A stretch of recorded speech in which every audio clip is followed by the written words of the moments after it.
파병에 관련해서 지금 조금 전에 우리 임종덕 의원님이 질문을 했었는데 한번 보시죠.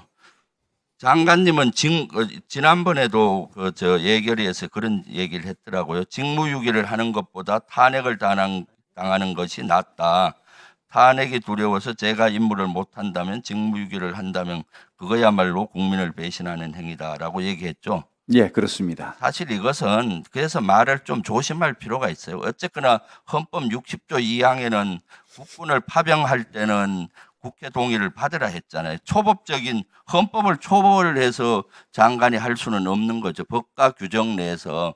그럼 이런 것도 국회 동의를 해야 되는 거고, 실제 이런 것들은 과거 사례를 얘기하는데 지금 우크라이나 전쟁과 같은 사례는 한 건도 없어요. 과거 유엔 요원으로 가는 경우는 어느 편에서도 서지 않고 중립적인 입장에서 가는 거고, 다국적군. 네, 1분 더 드리십시오.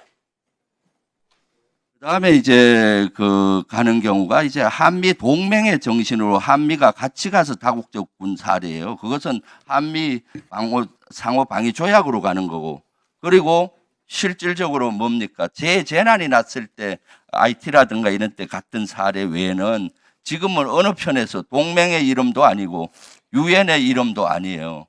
그럼 우크라이나에 지원하면 우크라이나 편이 되는 거죠. 첫 사례인데 자꾸 과거 사례를 가지고 이렇게 하고 있는 거죠. 그리고 훈령 타령하는데 훈령은 사실은 헌법 이하 밑에 있는 거죠. 그리고 그 훈령도 이번에 개정을 했더구만요. 보니까 8월 23일 날 개인 파병조차도 훈령에 심의위원회를 통과해서 하도록 돼 있는데 개인 파병 심의위원회 생략하는 걸로 지금 임의적으로 바꿨어요. 이거 왜 바꿨나요, 이렇게? 그거는 그 훈령을 뭐 이거하고 관계되는 게 아니고 답변을 좀 추가로 예, 드려도 되겠습니까? 예. 네, 우선 김병주 의원님 말씀 존중하지만 동의하지는 않습니다. 제가 마치 헌법을 위반한 것처럼 말씀하시는데요. 헌법이라는 것은 가장 상위법이지 않습니까? 그 헌법에 모든 것을 담을 수는 없습니다. 그래서 그 헌법 밑에 법률이 있는 것이고 훈령이 있는 것입니다. 이 국방부 훈령이 국방부 장관 혼자서 우물딱주물딱해서 만들어진 게 아닙니다. 2003년 노무현 정부 있을 때 그 당시에 장관께서 국방장관께서 여러 개 대내외의 모든 법률 전문가들을 모아가지고 그분들의 의견을 다 수렴하고 심지어는 당시 국방위원님들까지 의견을 다 들어서 그렇게 해서 훈령을 만든 겁니다. 그러면 이 훈령이라는 것이 그냥 만들어진 게 아니라 헌법 60조에 근거해서 만들어진 거라고 봐야 되는 거거든요. 그럼 그걸 지키는 게 어떻게 해서 헌법을 위배하는 것인지 저는 이해할 수가 없습니다. 지금 국방부 훈령에는 우크라이나 사례는 예외예요. 거의 없어요.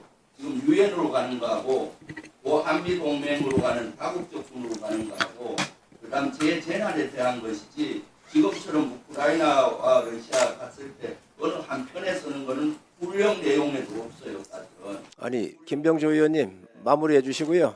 좀 보세요. 그래서 우리 당에서는 이것은 첫 사례다. 그리고 어느 쪽에서는 우크라이나 편에서는 적국이 생기는 아주 안보에 중차대한 사항이기 때문에 국회 동의를 받으라고 요구하는 거예요. 헌법대로. 이거는 장관님 마무리해 주시기 바랍니다. 아니, 김병주 의원님, 그러면 제가 잠깐 미안한데 그 당시에 훈령을 만들 때 우크라이나 전쟁이 일어날 거 예측이 됐었겠습니까? 그런 모든 상황을 다 대비해서 만들었겠지요. 장관님 아니, 내용이 있을 수가 없죠. 미래에 일어날 예측을 해서 훈령을 만든 게 아니라, 예, 그거는 전체적으로, 아니 왜 그러냐면 이거는 법령의 체계상 지금 장관님께서 말씀하시는 거잖아요. 유권 해석이 아니고, 아니 유권 해석이 아예 김병주 의원님 알았어요. 내가 여기서 끝낼게요. 근데 아니 이게 원칙의 문제이기 때문에 그거는 그 당시 훈령을 만들 때는 우크라이나 전쟁인지 다른 거가 뭐가 어떻게 일어날 줄 어찌 알았겠어요. 모든 상황을 그때 만들어 온 영에 의해서 적용할 수밖에 없을 것 같다는 거예요. 저 장관님 네. 더 말씀하신 거. 네, 두 번째 이제 그 김병조 의원께서 질문하신 게 두 번째가 이제 지난 올 연초에 그 국방부 훈령을 왜 그렇게 수정했느냐, 이게 마치 어떤 이런 3월부터 검토해서 8월달에 한 겁니다. 예, 3월부터 검토를 했거든요. 예, 그래서 이걸 그러면 이것 때문에 그럼 한 거 아니냐라고 질문하셨는데 그게 아니고요.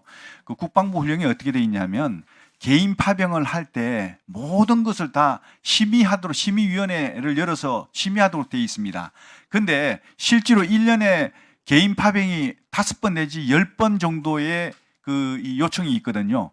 그러면 5번 내지 10번 정도의 요청이 있는데 그 요청 중에는 검토할 만한 가치가 없는 것들도 꽤 많습니다. 예를 들어서 이런 겁니다. 히브리어를 구사할 수 있는, 완벽하게 구사할 수 있는 장군을 보내달라. 이거는 검토할 가치가 없는 거거든요. 우리 대한민국에 히브리어를 구사할 수 있는 장군이 어디 있습니까? 그래서 이거는 바로 심의위원회를 거치지 않고 바로 잘라버리는 겁니다.